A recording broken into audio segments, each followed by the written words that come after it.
কেমন ঝমঝম করে বৃষ্টি পড়ছে দেখো। ভিডিওতে অনেকটাই কম লাগছে, কিন্তু প্রচুর জোরে বৃষ্টি হচ্ছে।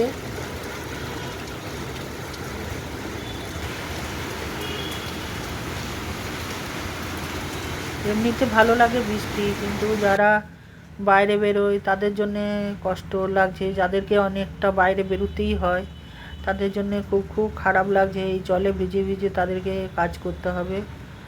আর এদিকে আমার দেখো, আজকে একদম গরম গরম খিচুড়ি তৈরি করছি, একদম নিরামিষ খিচুড়ি, শুধু হলুদ দিয়ে।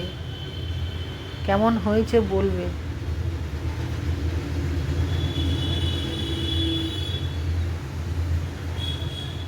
কালারটা কেমন হয়েছে। আর এদিকে আলু ভাজা করেছি, বেগুন ভাজা হয়েছে, আর মাছ ভাজবো, ডিম ভাজবো, আর পাঁপড় ভাজবো। তো কেমন হয়েছে মেনুটা কমেন্টস করে জানাবে কেমন।